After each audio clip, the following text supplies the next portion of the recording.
রাত্রির নীলাকাশে আপনাদের স্বাগত জানাই। আজকের গল্প ছোটবেলা। কলমে ও কণ্ঠে সুচিস্মিতা সরকার। কেউ আছো কি? আমায় কেউ নিয়ে যাবে? সাড়া দিচ্ছ না কেন? বলো না, আমায় কেউ নিয়ে যাবে কি? দূর থেকে একটা ঠুং ঠুং আওয়াজ ক্রমশ কাছে এগিয়ে আসছে। ওই তো ওই তো একটা রিক্সা আসছে। ও রিক্সাওয়ালা, আমায় নিয়ে যাবে? কোথায় যাবে তুমি? আমি আমি মানে আমি ছোটবেলায়। ও মা, সেখানে আবার যাওয়া যায় নাকি? হ্যাঁ, যায় তো, অনেক দূর তো, তাই আমি হেঁটে যেতে পারবো না। তুমি কি আমায় নিয়ে যাবে? তবে পয়সা দিতে পারবো না। তাহলে আমি তোমায় অত দূরে নিয়ে যাব কেন? চলো না গো নিয়ে, আমি আর এই বড়বেলার চাপ নিতে পারছি না। তাই তো চলে যাব সেই ছোটবেলায়। ওখানে কোনো চিন্তা নেই, এখানে বড্ড দায়িত্বের কর্তব্যের বেড়াজালে জড়িয়ে গেছি।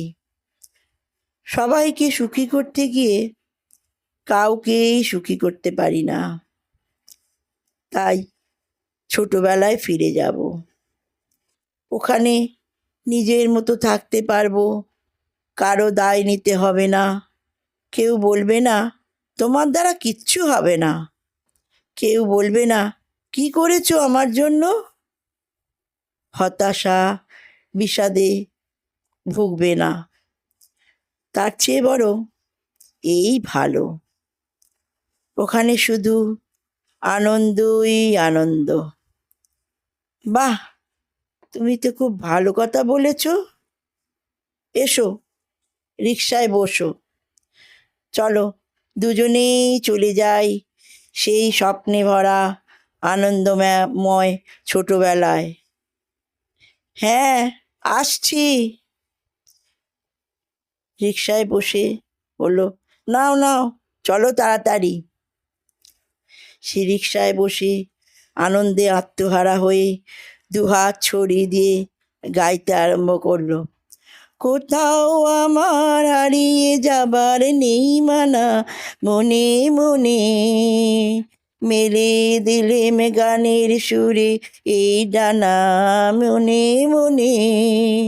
কোথাও আমার হারিয়ে যাবার নেই মানা, মনে মনে। এই শুনে রিক্সাওয়ালা একটা গান করতে আরম্ভ করে দিল। পথ হারাবো বলি এবার পথে নেমেছি, সোজা পথের ধাঁধায় আমি অনেক কেঁদেছি। পথ হারাবো বলি এবার পথে নেমেছি। এই বলে দুজনেই আনন্দে আস্তে আস্তে এগিয়ে চলতে লাগলো। আর আস্তে আস্তে সেই ঠুং ঠুং শব্দটা সুদূরে মিলিয়ে যেতে লাগলো। নমস্কার। সাবস্ক্রাইব করবেন, লাইক করবেন, কমেন্ট করবেন এবং বেল আইকনটা প্রেস করে রাখবেন। এগুলো সবই আমার কাছে খুব প্রাপ্য। আমাকে এগিয়ে যাওয়ার জন্য আপনাদের এই পরিশ্রমটুকু করতে হবে, এই ভালোবাসাটুকু আমাকে দেবেন।